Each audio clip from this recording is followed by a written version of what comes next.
sejam bem-vindos a mais um vídeo desse canal do Bookstone.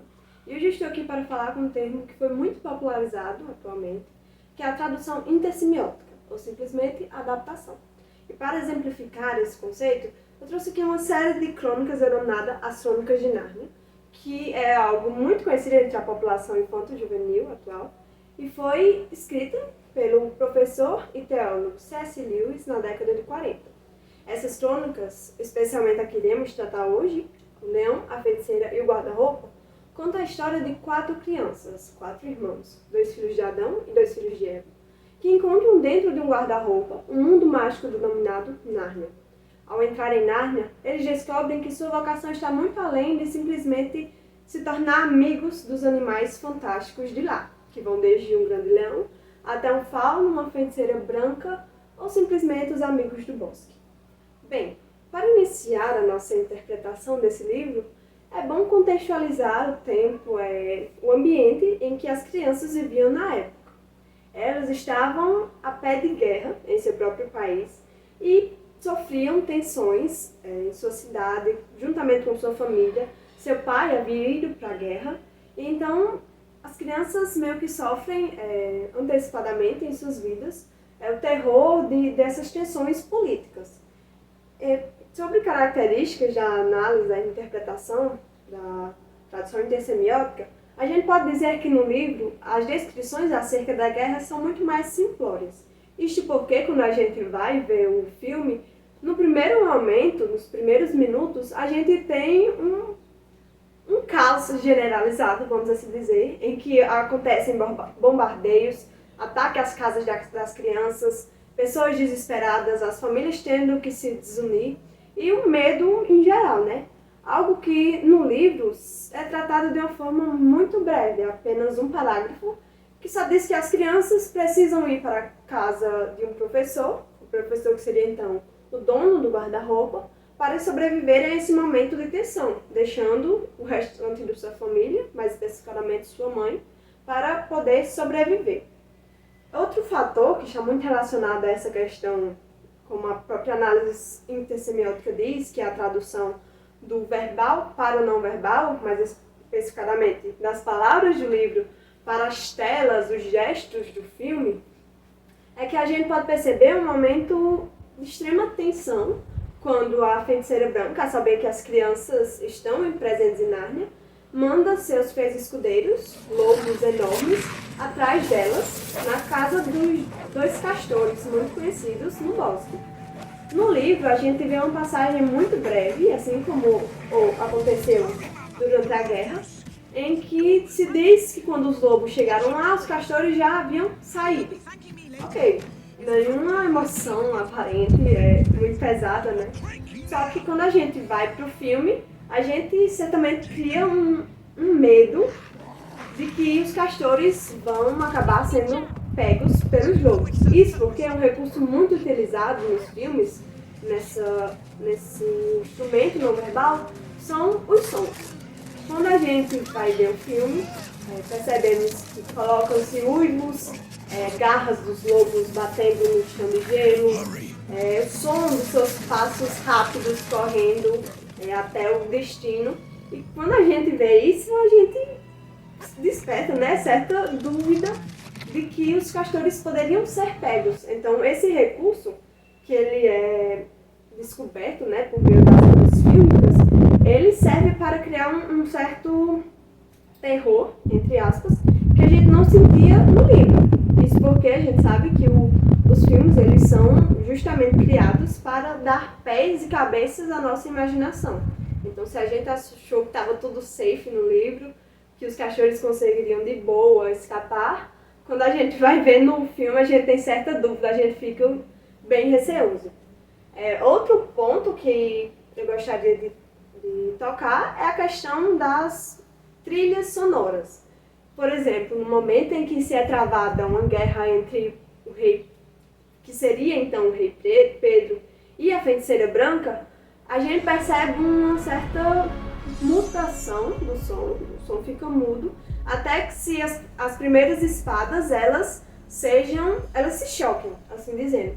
Então, os produtores, os diretores do filme, eles utilizaram esse recurso meio que para deixar a gente um pouco ansioso para o momento em que a guerra seria travada.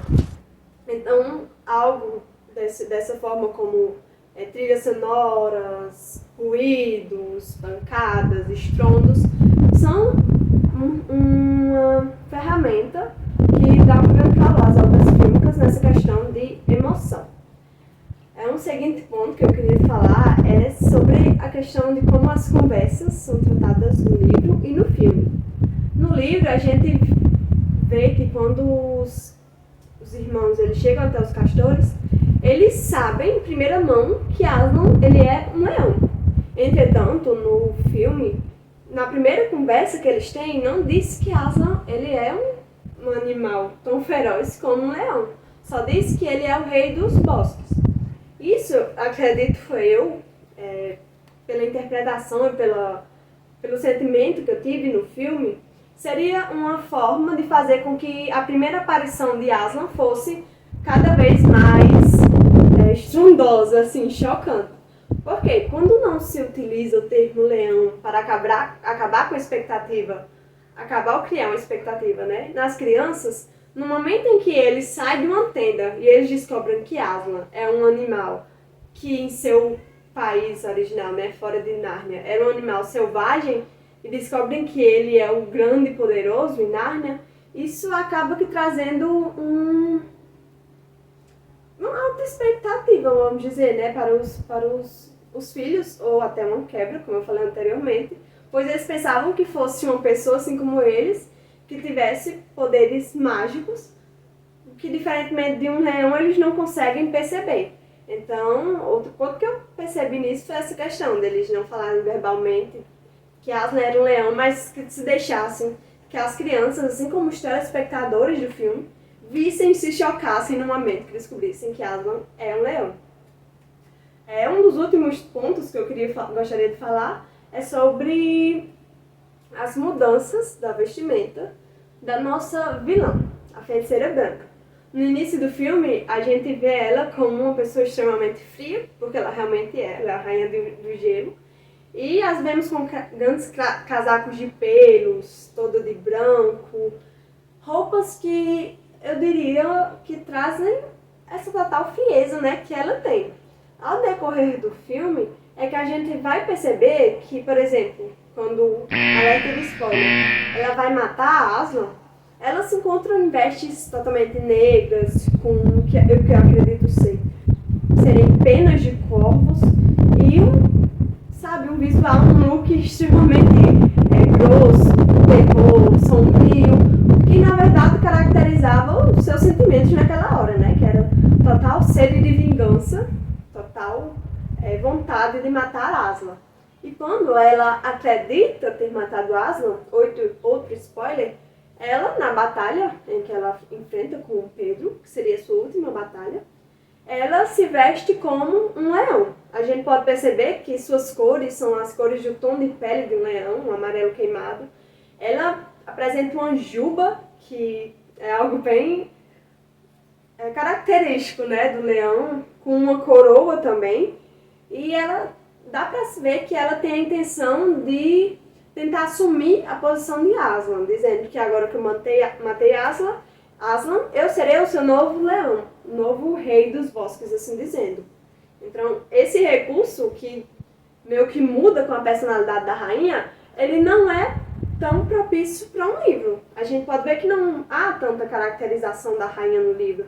Ela estava usando um vestido branco, um vestido preto, ela tinha um casaco apenas no início isso, né? Mas ela, depois, na batalha, ela teve uma juba, levou uma juba de leão, como uma forma de tomar o lugar de Aslan. Não, mas isso é uma forma, um meio de fazer a gente sentir cada vez mais, né, as intenções dela no filme.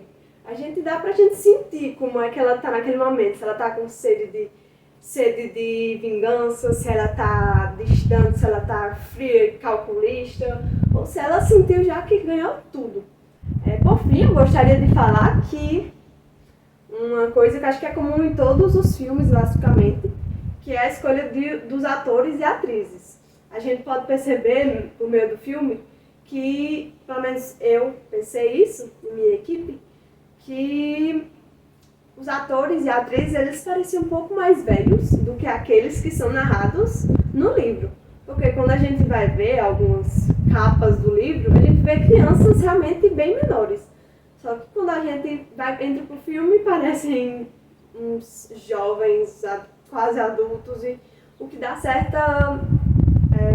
que torna eles, de certa forma, mais maduros, o que pode ser que para alguns quebrem o sentido das crianças que teriam o imaginário para poder, e a inocência para poder visitar Nárnia.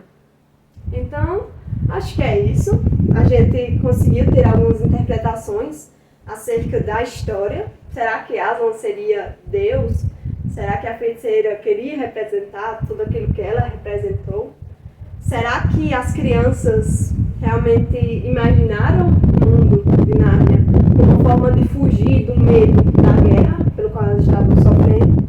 Temos essas e muitas outras teorias, mas espero que vocês tenham se interessado por esse livro e também por esse filme. Aconselho muito bem os dois. De certa forma, é uma tradução, uma adaptação que é muito fiel, extremamente fiel à história, as falas são quase idênticas, e que eu tenho certeza que vai agradar cada um de vocês. Enfim, acredito que Lewis iria querer que assumíssemos cada um aquilo que temos e que acreditamos. Afinal, já que em Nárnia é sempre inverno e nunca Natal, tudo é possível. Eu espero que vocês tenham gostado de conhecer esse termo, que foi construído por Roman Jakobson. E se vocês estiverem interessados por conhecer mais obras, sigam